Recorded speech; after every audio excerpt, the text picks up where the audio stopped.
Hi, welcome to our channel. In the previous video, we've already discussed about the SWOT framework or the SWOT matrix, strengths, opportunities, aspirations, and results matrix when it comes to strategic planning for an organization or for a particular program or project.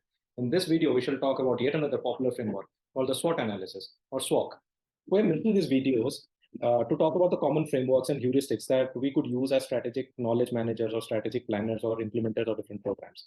If you like these type of content, then just leave a comment so that improves the algorithm of YouTube, makes our videos more visible on the channel, and at the same time gives us a feedback as to what kind of content we should create. Many of our audience also watch our videos but don't like the videos. I don't know why, but in case you like the content that we're creating, please oblige us with a like over there. Thank you so much. Let's look at this SWOT or SWOC analysis. Strengths, weaknesses, opportunities, threats / challenges, whichever way we call it. Now, of course, much of this understanding, analysis of strategy and its planning comes from war experiences. So threat is something that is perceived in war situations. In our day-to-day operations, we call it as challenges because nothing is a threat here. You have a challenge, organizations have to operate within ecosystems, and each ecosystem or each environment will have some internal and external factors. So the external factors would come up as new challenges, and that's how, when we counter different challenges, we grow up and evolve as organizations. Now, this is a typical 2x2 matrix, and what it has is a cell for strengths, weaknesses, opportunities, and challenges. Why do we need to do a SWOT analysis or a SWOC analysis? Now, the moment we reflect on our strengths, this is what we want to leverage. So if we have known our strengths, we play to our strength areas, and that's how we leverage and win. Suppose we have listed down our weaknesses. Weaknesses can give us internal understandings of things. For example, if we identify that something is a weakness for us, what we can do is we can avoid getting into the weak areas, or we can strengthen our weaknesses, or we could, like, either you avoid, or whenever you are actually exposed, then you build on your strengths to protect your weak areas. Many times when we start plotting down our strengths and weaknesses, it just appears that weaknesses percolate or are like almost appear as if they are challenges. When we look at an organization from a doer perspective, from a senior perspective, the senior leadership does not really appreciate weaknesses. It always sees things as challenges which can be corrected. But practically speaking, when something has been identified as a weakness within the organization, trying to convert that weakness into a strength is a very resource-intensive task. It's not much doable. Now, how do we know the strengths? We have already had a video that helps us identify, that talks about identifying one's strengths and weaknesses, and also suggests a couple of way out when it comes to weaknesses. But summarizing that video, we'll link it out here, but summarizing that video, one of the core ways of identifying strengths is look at your legacy. That means which are the areas where the organization has been very consistently performing. That means the performance has been really, really high. Those areas can be identified by looking at a track history, the organization's track history. Many times, strengths must be partitioned in order to reflect better and go into deeper, into further depths of things. For example, when we look at strengths, then we need to talk about not just our achievements, but also about our particular soft attributes as an organization. For example, is the organization very resilient? That means it can take a lot of stress on itself. So this usually comes from having a very stable finance.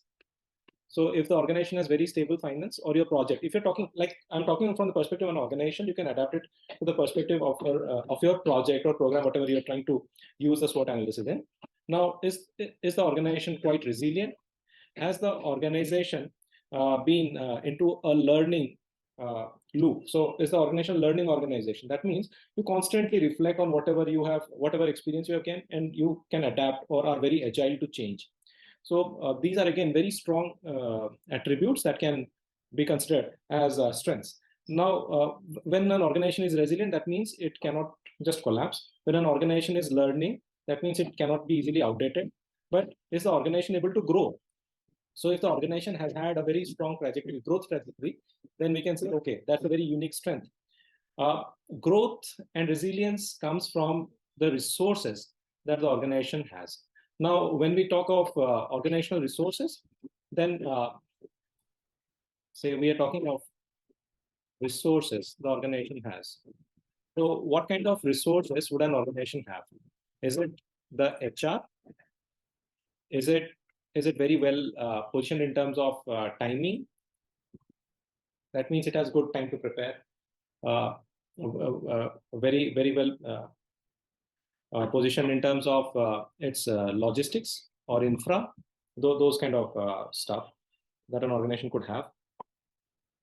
Now, for a particular skill set or the ability to produce a very high quality work within a short time period, those are very unique strengths that an organization could have and can build on further. Resources, say we are talking about resources, then not just like, okay, the quantity is important, like we having many resources, that is a good quantity. But what is the quality of the resource? Is the resource really good quality? Then this can be a strength. Maybe someone having less number of team members, but everyone being very proficient, that's a definite strength. Or if it is about quantity and quality, we should also talk about allocation. Like, is the resource very optimally allocated? A very optimally allocated resource would mean that the organization is very efficient. Efficiency is a strength. So these are a bit nuanced interpretation of strengths and can be highlighted in the strength cell. If we are talking about weaknesses, then absence of a particular strength could be a weakness. So by jotting down the strengths column, we can reflect on the weaknesses. But at the same time, it requires a bit of honesty for the organization to acknowledge that something is a weakness. Now, this kind of honesty, though it is expected, it's not easy to come by. This will happen when the SWOT analysis is populated as a group work. So we have different stakeholders or different hierarchical positions, people in different hierarchies coming together and trying to reflect on their organization's profile or the particular programs or projects profile. If they could do, then weaknesses would come up. And it, as I said, requires a bit of honesty or humility to say that, okay, this is to acknowledge that something is a weakness and should be taken care of. Now, strengths and weaknesses are actually internal attributes of the organization. But an organization's performance is not just determined by things that it can control. So internal attributes are what the organization can actually control. There are a lot of external attributes that must be taken into consideration when we are doing a strategic planning for an organization. Why should we look at external attributes? If you look at external attributes, that's where we can position the organization for competitive advantage and also protect it against vulnerabilities. The ecosystem, the external environment has a lot of opportunity to offer. Not each opportunity is actually of utmost importance. How do we zero down or prioritize some of the opportunities so that we could leverage them? Now, what is an opportunity? An opportunity is a situation that arises wherein the organization can aspire to achieve higher growth or higher return on investments or beat competition, be identified as a clear winner. That means consolidating everything together. These are situations where the organization's performance can exceed its own expectations. So if these opportunities are leveraged, then the organization can actually exceed its own performance expectations. But talking about opportunities, should take into consideration, like most organizations, they do, still then at times we miss, it's return on investment. Is the opportunity worth taking up? That means, what is the opportunity cost here? The other is some competitor's weakness could be an opportunity. So if there is a competitor in the market and you have identified the competitor's weaknesses, then what could be done is, like, there are broadly two aspects in which an organization could think. One is, can I really compete here? That means beat the competitor here. The other one is collaborate. So if a competitor has a weakness and that's our strength area, then if we collaborate, then it will be synergistic. So coming to collaboration, we already discussed that if there is a weakness, we can collaborate. If there is a opportunity and our competitor has a potential partner has a weakness, then also we can collaborate and synergy could be struck. Opportunities are always to be reviewed in the context of the strength that one has. Similarly, weaknesses could be the absence of a strength. Now, why does an organization have a weakness? It's basically because the weak area are the areas where the organization is usually uninterested. So this is something, if unless it is for lack of resources. Suppose an organization has plenty of resource and still has not allocated a particular resource to that area, that means it is a failure of it's management failure, or it could be a resource access issue, or at the same time, it could be just like beyond the interest area of the organization. That's why earlier I've said that whenever a weakness has been spotted, the best way of working around is like actually working around. That means avoiding the weaknesses or collaborating instead of trying to consolidate and strengthen the weakness. Now, the last one here is challenge. Now, why do we need to understand the challenges? If we identify the challenges or the threats, that means our preparations could be better. So identifying the challenges would help in preparing.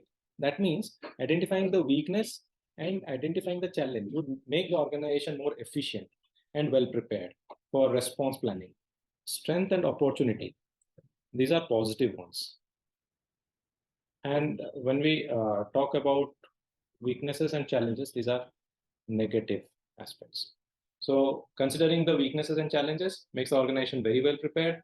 Considering the strengths and opportunities helps in strategizing for improved performance of the organization.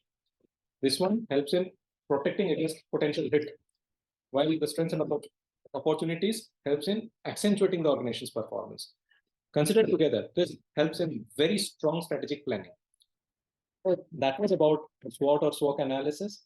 In the previous video, we spoke about the SOAR analysis. So the SOAR framework helps in identifying where exactly the organization's interests and aspirations fit in. At the same time, considering the opportunities that are available in the external environment and making them tangible by noting down the results. So SOAR analysis was a bit of prospective, was forward-looking, prospective. But the SWOT analysis or SWOT analysis is more cross-sectional.